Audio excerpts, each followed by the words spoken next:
English 101, this is the second option. Let me see if I can make this a little bit bigger. And as you can see, I'll do a couple things to make this a little bit bigger, maybe. Can I zoom in on that? Yep, here we go. Hold tight just for a moment. As you can see, I've carefully adapted this from Carolyn Calhoun Dillahunt by finding it on the copy machine in the English department and stealing it.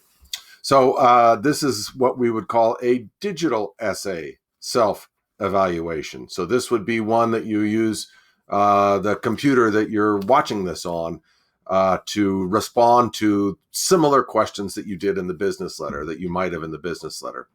So I'll read this little bit for you, just so we cover it together. Most compositions instructors make use of writer's memos or cover letters to help students to reflect on their writing process and learning. Research suggests that these sort of metacognitive activities, thinking about or reflecting on one's thinking and learning, are important aspects of the learning process and aid in students' ability to assess their own work and, as I mentioned before, transfer their learnings to new contexts.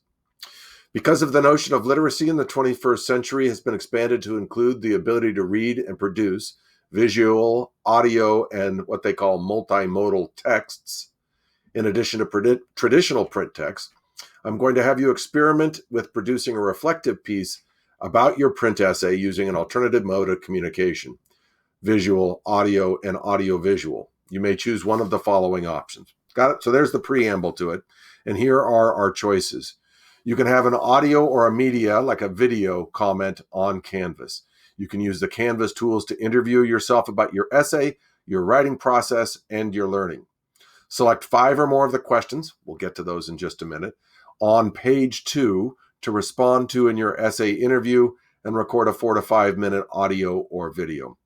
I strongly recommend thinking through or even jotting down notes for your responses prior to recording. If your video is longer than 6 minutes or shorter than 3.5, or if the quality is poor, please re-record. However, I expect your audio or video to have a conversational quality to it, so don't worry about fillers or brief pauses. All right, next, a Jing video. So this is similar to what I'm doing right now. It would be a screencast.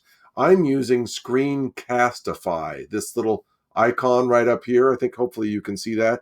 That's a free download that goes straight to your Google Drive, and I think I maybe like that even more than Jing. And you would walk through your paper, as it says here, describing your intentions and goals, your process, especially your revisions, your assessment of your work, and your learning, it says there, and you can submit the video link to the text box. The last one here is a Prezi, or a PowerPoint presentation, or a Google slide presentation. It says this unique and creative reflection asks you to think in images. You can sign up for a free Prezi account at that spot, which will enable you to create an image-centered presentation. Excuse me. Which responds representationally, even metaphorically, to 5 or more of the interview questions. So you can look at that in a little bit. I also have a sample of that available from a former student, Ippolito Salazar, who went off to do great things in college beyond Yakima. He has a really well-done Prezi. And as you'll see, and this is the most important part right here, where do I have it right here? You may include and probably should include, oh, here it is, brief textual elements on your slide to help clarify the meaning, but keep it to a minimum. And add a brief slide-by-slide discussion of what image you chose and why.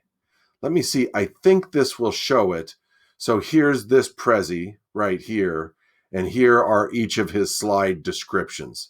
This again is Ippolito Salazar's. I'm just going to click on this. I think this will continue to show what I've got. I'm just going to go fast in case it's not showing up. You can see each of these discusses the process that he went through, to revise his essay and what he learned throughout the quarter about his own strengths and weaknesses as a writer and about his particular paper. Overall takeaways. That's his last one right there. We got that? Now I'm back here. On page 2 are these interview questions. And they're very similar to the ones that I'm asking, with the exception of this one down here, which is kind of a cool question. What habits of the mind, that's a text they used in her class, did you practice and or demonstrate through the process of developing this essay? Did you have curiosity and openness, or persistence and flexibility, for instance? Got it? So these are the interview questions for any of these options. Interview with yourself, audio or video, a screencast, or a Prezi or some other kind of slide presentation. Okay, I think that's all I want to show with that. And as you'll see at the end of this week, you've got some questions that go with the very first part of this assignment, which is the option of writing this letter. Got it?